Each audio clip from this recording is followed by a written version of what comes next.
But this is something that we see a lot of argument about, and we were talking about this earlier, the argument between sweep systems and bud boxes. You have to have a little more skill to work this one correctly. You can work a sweep system without having to be in with the cattle very much. And that's one thing Dr. Grandin really focuses on, because she's not comfortable around cattle. There's no way you could have got her to stand in the alleyway with those big steers running back and forth, and I don't blame her. She's smarter than me, okay? So you have to realize that there's different things that we can take the pressure on. We're no different than cattle. We all have our pressure points. So don't bring more in here than will fit into the lead up. We're gonna bring about 6 at a time. They said this will hold 8 or 9 maybe, max. But I'd just as soon not bring so many. You get better flow. This big box, you could put a boatload of cattle in here, okay? And you could probably get them to feed out of here for a while, because you could push them to the back, release that pressure, and they'd come out. But normally that's not the best approach. So I'll bring some in.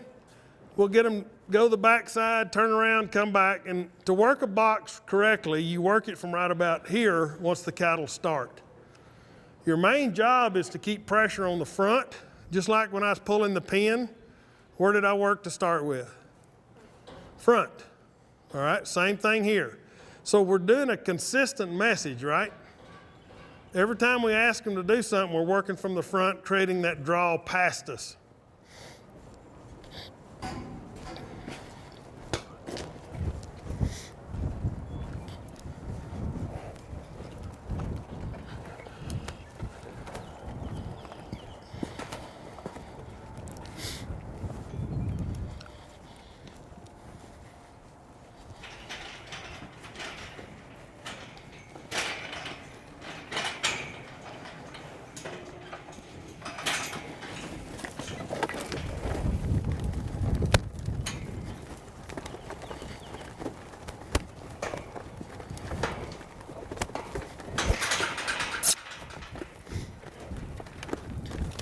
Once you bring cattle to the box, you want to bring them in at a pretty good clip, because you want good flow in here.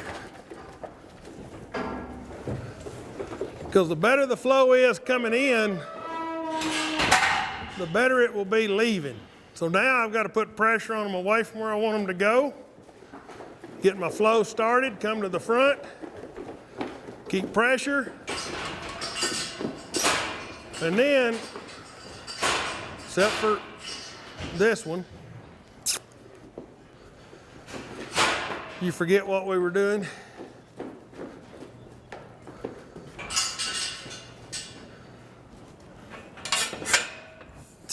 How many times do I have to do that a day? Now, if I had fresh cattle, I would not want these hanging down right at the back. These are called no backs. They're really good tools. But if they're that close to the back and cattle aren't used to going under them, they may balk. So what we normally do is take a rope and pull them up until we get cattle started, and then we can let them down and the rest of them will go under them because you've got your draw started. This double alley system works really good if you're trying to add capacity under a barn or something. You can actually stack 2 or 3 more head in here. It works just as good if it's single file, and we see a lot of people working on this now. They think we've got to have double alley entries, and that's not true. Most bud boxes have only single. Notice that gate is angled. Also, that's not a way a bud box should be designed. That should be straight. Nearly all of them are being built this way now, and it's not necessary to do that. And it creates somewhat of an issue with logistics to get the gate swung around that way. That bud box is probably wider than it needs to be and a whole bunch of other stuff, but it works, so it's not a big deal. Yep, Jenny, I'll get off your bud box later. I saw y'all over here shaking your head. Well, what I don't want people to do is leave in here and think that's what one ought to look like or has to look like. It works, right? But we don't have to design them that way. All right, so now the next part, we've created good flow into here, so you want to fire your chute up. And next, to create that flow and draw through a processing area, a lot of the pressure we see in a processing area is right here. A lot of hot shot use and everything else is right here. Part of that can be eliminated by the way we create and manage draw through here. So ideally, when the animal leaves the chute, the one behind can see him leave. Now, I'll use this analogy.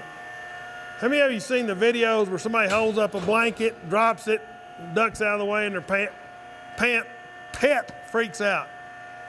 Well, think about that. He just watches his buddy go on the chute. Next time he opens the door, there's nobody there. He just thinks his buddy got vaporized. So why would you go into that? So we can create that draw and flow by doing that.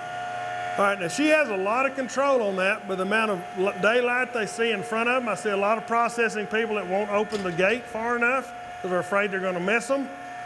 With the hydraulic chute, you can use a squeeze to slow them down, so it works pretty good. Okay.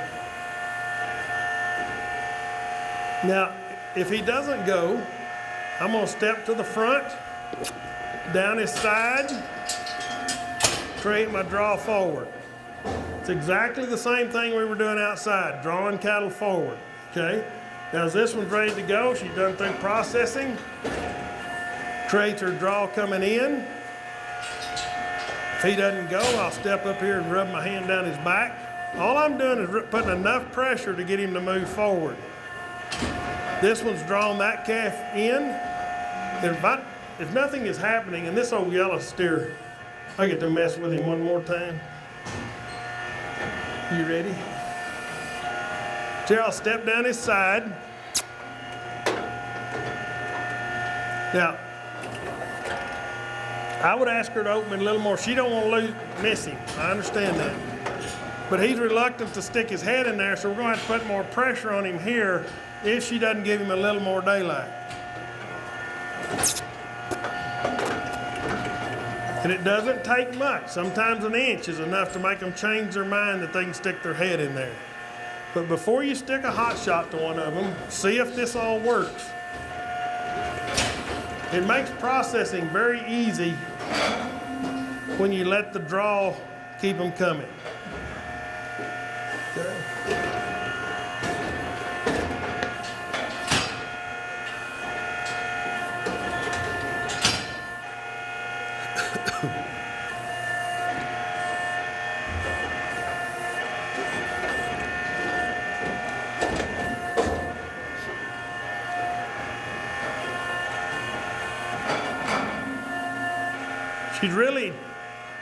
She's just like I would be on horn cattle. You open it wide enough, they can get their horns through. Sometimes they can get their shoulders in there and get a leg out. So a lot of times you got to be real careful. Plus, if you leave it too narrow, they can break their horns off. So you don't necessarily want that stress on them. But this is hard work, isn't it? Man, it's killing me. But it's all about how you set up the work and how they've been handled in the past, so the cattle are actually working pretty good. Now notice as she's moving in there, she closes that head gate, how it slows them down. We don't want cattle to run in and hit the head gate. So she's controlling how fast they come in, how fast they hit the head gate. In the hydraulics, you've got the really good ability to squeeze the sides and slow them down even if the fanning of the head gate doesn't work. So why do we want to slow them down? Why don't we care if they hit the front? I see a lot of times we see cattle that really run into a chute and they'll bang into their shoulders and bounce up when they hit it. When you do that, there's lymph nodes up here in the shoulder. And so if they hit that hard enough, it actually bruises the lymph nodes in the shoulders and can cause abscesses, or it can cause the lymph nodes not to be able to process pathogens and other infections in the body or vaccines.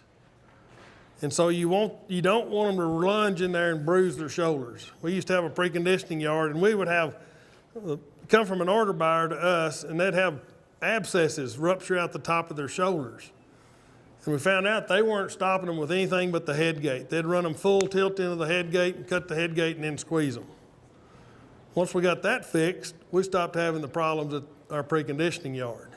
So it's a whole systems approach to making things work, but when you have that flow, things work pretty smooth. Any questions on what we've done here? And this is what I like. You know, everybody says too many people in the way, cattle won't flow. Well, Well, an audience of 20 is always fun to work cattle in, somebody watching you. But this actually works pretty good, okay? And so being able to get cattle set up to come out right, I'm gonna bring this next set. If you have really wild cattle, I probably should have done it with this one because the yellow white-faced one was in this group. The flightier they are, you can actually work them from outside pretty easy. So this next group, I'll bring them in here and we'll work the bud box from the outside. You may have any questions, let me know.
I had to make him not go in there. He's going to go with him.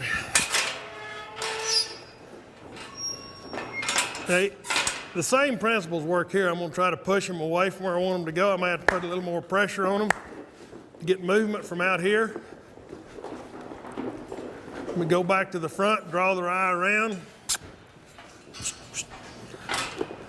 Now see, I don't have the pressure here I had before, do I? And this is something we see in double entry alleyways.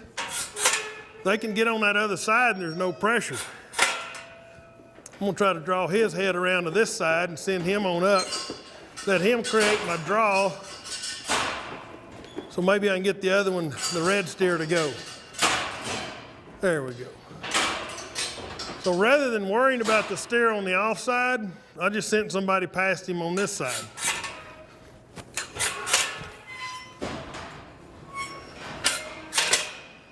All right, but if they're very gentle, sometimes you can't put quite enough pressure. You might use a paddle or a flag to put a little more pressure on them in there.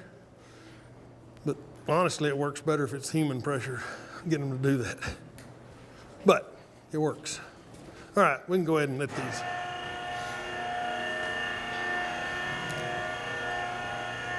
Now these did not come in quite as quick as the other ones. But we'll see if the red steer will flow on through here, because you're creating that draw.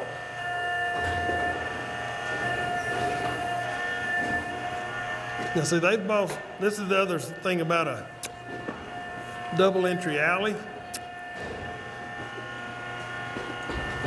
Now, we have a different jam point. And I can't do anything about it from back there, so you kind of have to be up here. Now, what caused them to go? It wasn't anything I did. She opened the head gate and they could see daylight, and the red steer took off. Okay, because I couldn't get to him to put pressure on him. The white steer wasn't responding.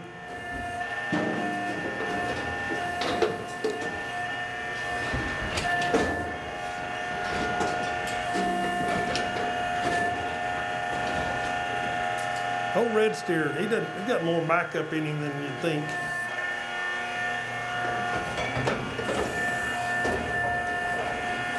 But a lot of times standing right here is actually where you need to be to draw cattle in. So if they are slowing down a little bit right here, I can step up, draw his attention back around.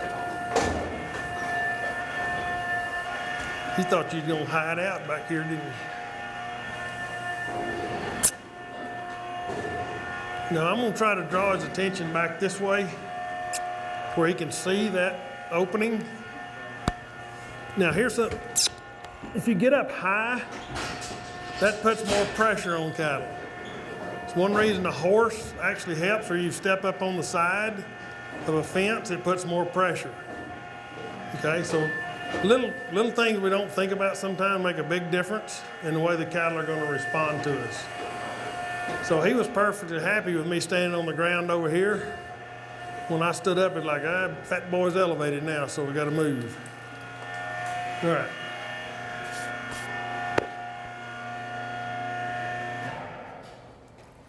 In the previous deal, we talked about hot shots a little bit and where they're appropriate and where they're not.